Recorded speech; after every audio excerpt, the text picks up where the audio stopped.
Hi everyone, welcome to my channel. మనం ఒక 2 ఆల్గోస్ని short list చేసుకున్నాము. మనం ఇదివరకు వీడియోస్లో డిస్కస్ చేసుకున్నట్టు రెండిటికి కూడా ఎంట్రీ పాయింట్ ఎగ్జిట్ పాయింట్ ఒక్కటే. కానీ రెండిట్లో ఎంట్రీ అండ్ ఎగ్జిట్లో డిఫరెన్సెస్ ఉన్నాయి. అంటే సిగ్నల్ వైజ్గా ఎప్పుడు ఎంటర్ అవ్వాలి, ఎప్పుడు ఎగ్జిట్ అవ్వాలి, అది కూడా మనం సింపుల్గా ఎలా పెట్టామంటే ఒక రెడ్ లైన్ మనం చూపిస్తున్నాం. ఆ రెడ్ లైన్ని ఎప్పుడైతే టచ్ అవుతుందో ఆ రెడ్ లైన్ని టచ్ అవ్వగానే సెల్ సిగ్నల్ తీసుకోవాలి. అండ్ గ్రీన్ లైన్ని టచ్ అవ్వగానే ఆ షార్ట్ ఏదైతే మనం వేసామో దాన్ని స్క్వేర్ ఆఫ్ చేసేయాలి. సో రెండు ఆల్గోలకి కూడా same entry, same exit logic.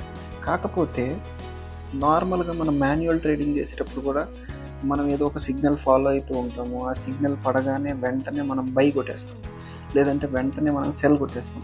అయితే ఒక ఆల్గో అదే ఫాలో అవుతుంది.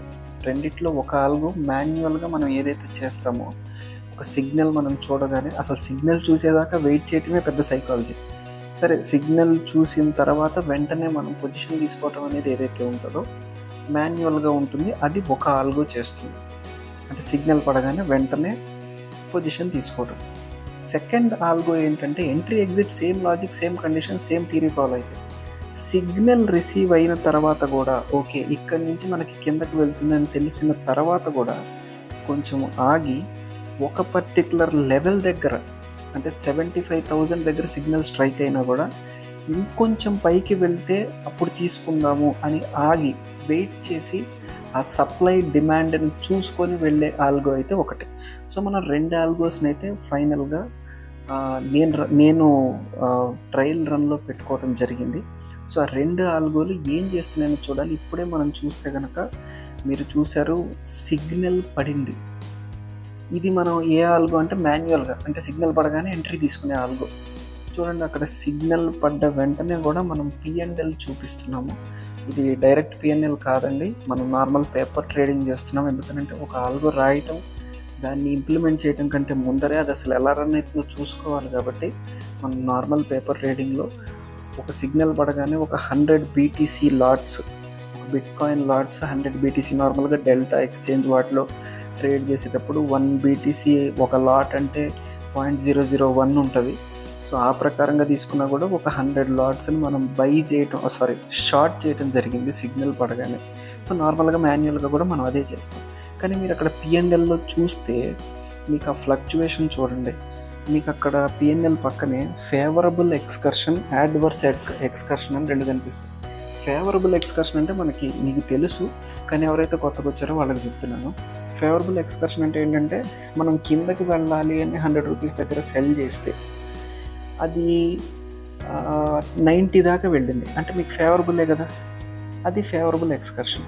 లేదు మీరు 100 దగ్గర సెల్ చేస్తే అది 110, 120కి పోయిందంటే అది యాడ్వర్స్, మీరు అనుకున్న దానికంటే డిఫరెంట్ డైరెక్షన్లో వెళ్ళిందని. సింపుల్గా చెప్పాలంటే మీరు ఒక పొజిషన్ వేసిన తర్వాత P&L ఎంత రెడ్ చూశారు అనేది యాడ్వర్స్, P&L ఎంత గ్రీన్ చూశారు అనేది ఫేవరబుల్. మనం మేబీ 10,000, 20,000 గ్రీన్ చూసినా అక్కడ ఎగ్జిట్ అవ్వం కదా, ఏ 2,000 దగ్గర 3,000 దగ్గర ఎగ్జిట్ అవుతాం ఎవరికి తెలియదు. కాబట్టి ఎంత ఫేవరబుల్గా వెళ్ళింది, ఎంత యాడ్వర్స్గా వెళ్ళింది అనేది ఆల్గోలో మనం చూసుకోవచ్చు. ఏంటి దానివల్ల అడ్వాంటేజ్ ఏంటి అంటే సైకాలజీ. నార్మల్గా సైకాలజీని ఎప్పుడు ట్రిగ్గర్ చేస్తుంది ట్రేడ్ అనేది, ట్రేడ్ తీసుకోగానే మీకు ఫేవరబుల్గా అయినా వెళ్ళాలి, మీకు యాడ్వర్స్గా అయినా వెళ్ళాలి. చాలామంది ఫేవరబుల్గా వెళ్తే ఒక గ్రీడ్ లెవెల్స్ ఉంటాయి, యాడ్వర్స్గా వెళ్తే మీకు ఆపోజిట్ డైరెక్షన్లో వెళ్తే దాన్ని యావరేజ్ చేయటం, ఆ పొజిషన్ని పట్టుకొని ఉండటం. సో మాన్యువల్ ట్రేడింగ్లో ఈ సైకలాజికల్ ఇబ్బందులు ఉంటాయి, నేను చేశానట్టండి. వాటి నుంచి మనం బయటపడేది ఎప్పుడంటే ఒక ఆల్గో ట్రేడింగ్లోకి వెళ్ళినప్పుడు ఇందులో ఏమి ఎమోషన్ ఉండదు. సో కనిపిస్తూనే ఉంది ఫేవరబుల్గా ఎంత వెళ్ళింది, యాడ్వర్స్గా ఎంత వెళ్ళింది, కాబట్టి అది కూడా చూపిస్తూనే ఉంటుంది. అంటే ఒక సైకలాజికల్ ఇంపాక్ట్ నంబర్స్లోకి కన్వర్ట్ అయ్యి చూపిస్తుంది ఇంత అగెయిన్స్ట్గా వెళ్ళింది అనేది కూడా. సో అక్కడ మనం P&Lలో చూసేది అది. సో మనం చూస్తే కనుక ఇంకా పొజిషన్ ఓపెన్గానే ఉంది. ఫేవరబుల్ 29,000 దాకా పోయింది, తీసుకోగలిగే వాళ్ళం. యాడ్వర్స్ అయితే 37,000 పోయి ఉండేది, అది కూడా పోగొట్టుకొని ఉండేవాళ్ళం. కానీ మనం ఒక థియరీకి స్టిక్ ఆన్ అయి ఉండటం వల్ల ఫైనల్గా ఎగ్జిట్ అయిపోయింది, అది +15,000లో ఎగ్జిట్ అయిపోయింది.